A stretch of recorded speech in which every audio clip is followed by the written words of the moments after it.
The next speaker is someone that I'm really proud to know, Gary Faerber, who's now chair of the Department of Urology at Duke and also my program director. So welcome back.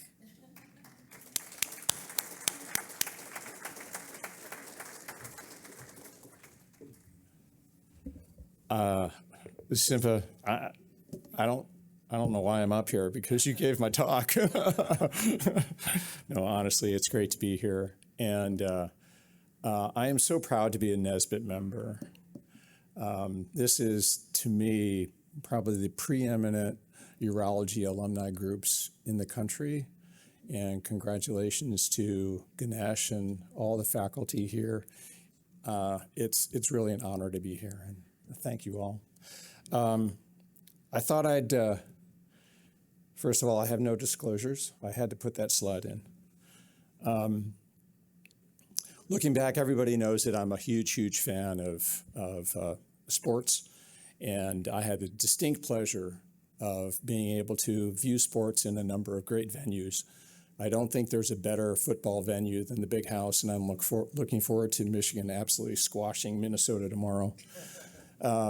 When I went out to Utah, it's interesting, you see the scoreboard there? We could see that scoreboard from our house.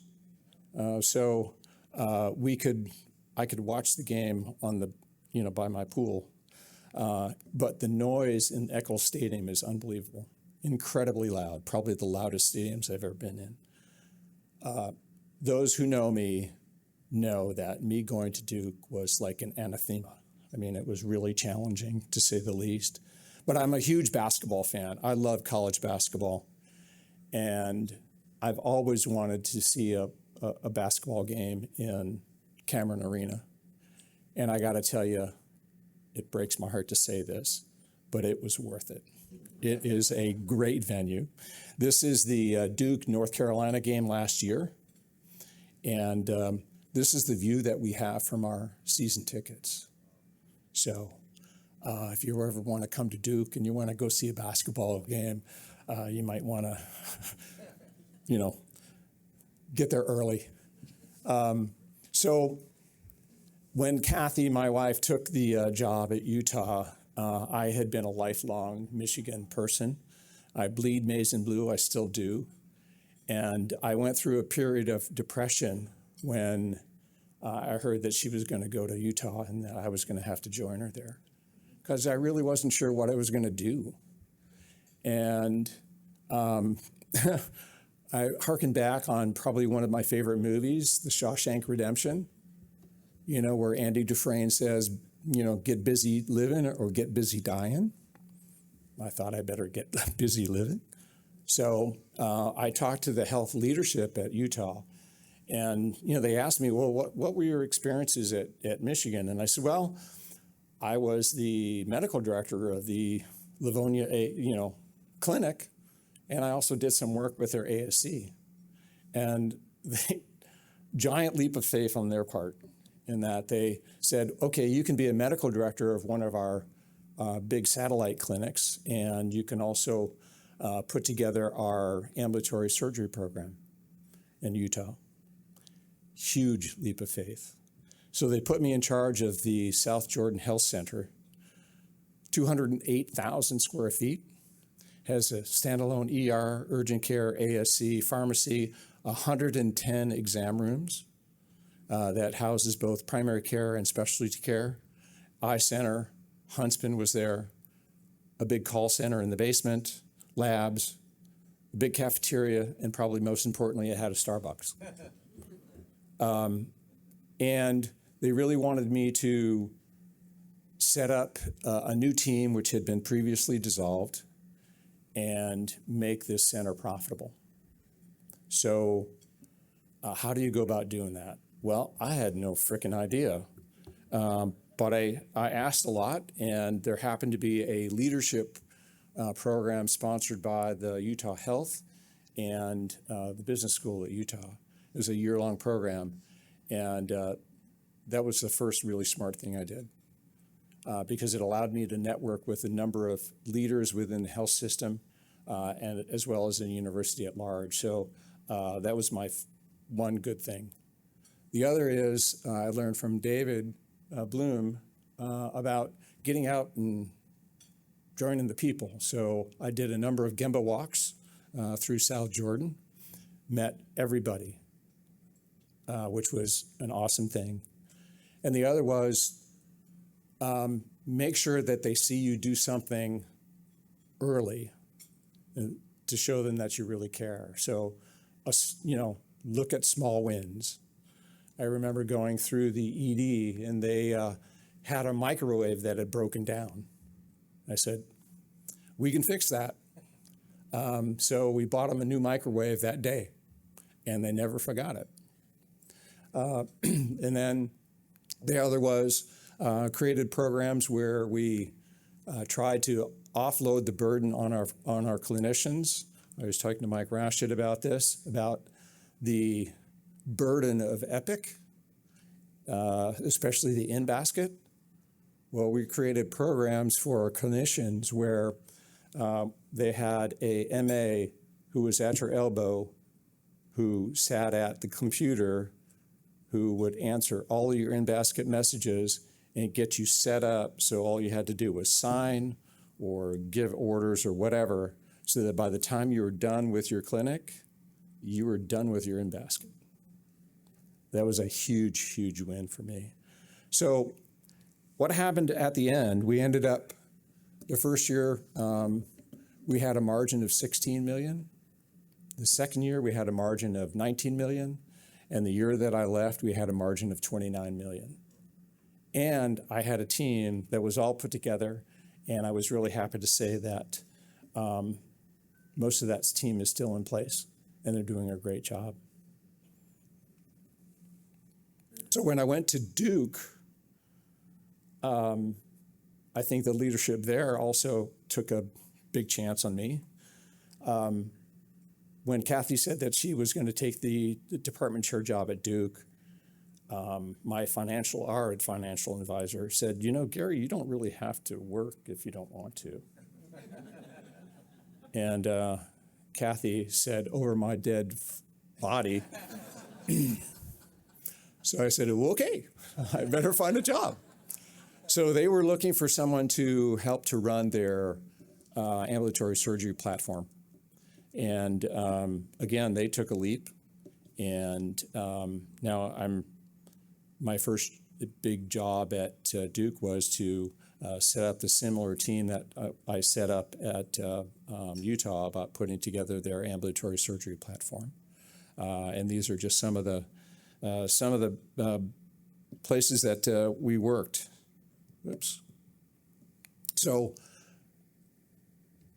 throughout all this, what were some of the lessons that I learned in leadership? And I think these were the ones that I can really remember. I couldn't list 10 because I've listed 10. That's too many for my feeble mind to grasp around, so I cut it down. Defining your culture, creating a vision and mission for your team, building a great team, looking for mentors, and being a mentor coach, which Simpa alluded to, and really importantly, creating a succession plan. How many have watched Ted Lasso? Great, congratulations. Those who haven't watched Ted Lasso, I highly encourage you to do so. It is a marvelous, marvelous series, and I don't think there's a better venue where they talk about the leadership tenets that one needs in such a humorous and humble and with such great ease. It's just a tremendous thing. Sort of the culture that Ted, who, for those who didn't know, he is an American football coach who was assigned to coach a professional soccer league team, a premier soccer league team in England. And he had no prior experience of doing anything in soccer. So, but he did define a culture during the show, and it was sort of similar to the kind of culture that I wanted to have in my leadership positions, and that's acknowledging and appreciating and respecting others, reinforcing positive behaviors, respecting differences, and appreciating diversity, and finally, embracing failure. So with that, these were the mission and vision statements that me and my colleagues created when I was assigned as the interim division chief. I added the guiding principles. Again, I'm simple-minded, 5 things I think we can get my head around. And those were integrity, quality, respect, diversity, and innovation. And I use those, and I want my faculty to use those as sort of our North Star. You know, the Nesbit has had a number of great speakers. Lloyd Carr, John Beeline, Mitch Albom, and John U. Bacon was one of our speakers. And he wrote a number of great books about Michigan athletics. But if you haven't read this book and you're interested in leadership, I highly recommend it. It's fantastic. I've given it to all my leaders, and I've actually given it to some of the leaders in the Duke Health System. And he had 11 tenets of leadership. Again, simple mind. I only used 5, and they are catching your people doing good, giving praise freely and publicly, especially publicly. Never expect your people to work harder than you do. Listening to people turns them into allies. And finally, building layers of leadership. So this is my primary leadership team at Duke. Shelley Opal is our CIO. Drew Peterson is my vice chair for education. Todd Purvis is my vice chair of research. And finally, Mike Lipkin is my vice chair for clinical operations. Great group. I would not be here without them, and I wouldn't do this job without them. That's how important they are. So where we started in 2019 as interim division chief, we had 17 faculty, 10 APPs, and 1 PhD. Currently, we have 29 faculty, 16 APPs, 2 PhDs, and we are continuing to grow. Pretty humble when compared to Michigan.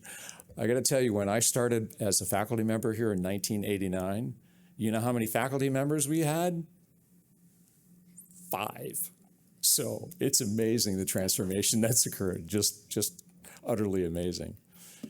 So many of you know that I am a huge fan of golf, not quite as much as our former president, Donald Trump, but I love golf. And I really wanted to be better at golf. And I thought the only way that I could better at golf was to have a coach. And this is Paul Haas, who continues to be a coach at Miles of Golf. So any of you who are still interested in improving your golf game, I'd highly recommend Paul. He's great. He's a good listener. He has an acute understanding of the golf swing and can really help you navigate your way around a golf course.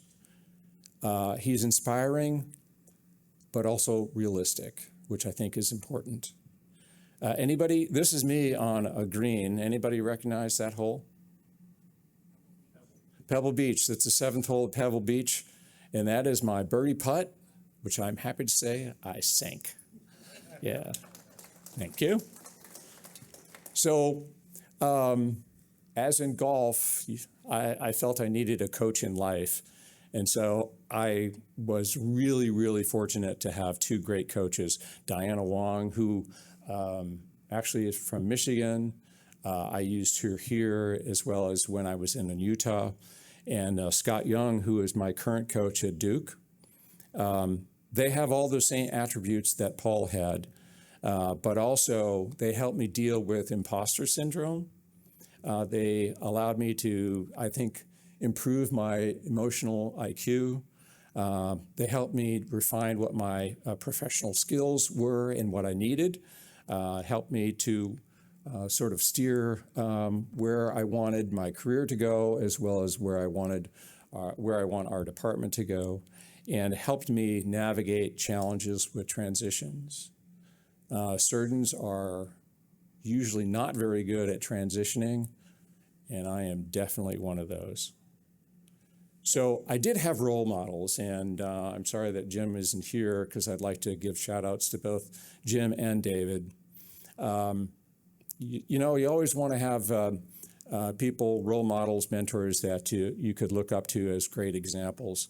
And both Jim and David are clearly two of those people, and they are worthy of imitation.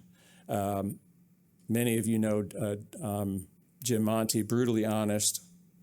He'd only expect you to work as hard as he did, sort of what similar that John Bacon alluded to, and was incredibly self-deprecating. And, you know, you all know the typical Jim Monty emails, no caps, short, you know, like sounds great, okay. And who can forget getting an attaboy and an attagirl, right? Meant a lot, you know. I only got a couple of those, but I treasured those. On the other end of the spectrum was David, who's incredibly introspective, really circumspect, really valued interconnections. And I put this word in sagacious just for David. It's okay if you want to look it up on your phone. I had to initially. I really appreciated his matchula thoughts and his way that he would turn things around where he would expect you to come up with an answer. It may not be the answer that he was looking for, but at least he made you always think. And of course, his legendary whiteboard. And this is a homage to David. This is my whiteboard in my office. It acts as my external brain so that I can sometimes be sort of an introverted and not share my ideas. Well, here are all my ideas for my faculty to take a look at so they know what I'm thinking about and what I think are important. Those of you who work with me in room 24 know about Take 5 Fridays. So on Fridays, that was my main OR day. And, you know, the OR was the only thing that was going to keep me from being out here. And so if the OR went well and the team really worked well, everybody got a Take 5 bar. Nursing staff, orderlies, residents, CRNAs, anesthesia staff, everybody got a Take 5. Well, I took that with me both to Utah and also to Duke, and it served me really, really well. It's a simple way of acknowledging, you know, groups that really do a great thing. So, so this is sort of an homage to Jim Monty because I give Take 5, but I also give out attagirls and attaboys. It means a lot to people. One of the challenges about being a leader is that it can be a lonely position because your faculty view you very differently than you were viewed before. When I first joined the faculty at Duke, I was a colleague. Now I'm their boss. And so there's a difference in how people relate to you. And initially it was a challenge. And I think the way that I was able to get through that was I had a mentor, I had coaches, I had colleagues that helped me sort of bridge that transition from being just a colleague to being a boss. So my advice, look for coaches, really important, and look for mentors. So I was really fortunate that I have a built-in mentor, my wife, Kathy, who's been a great advisor and a counselor. And probably more importantly for me, she's who gives me a kick in the ass, and she's a great motivator. So, you know, it really takes a village from my standpoint. So reach out to many people.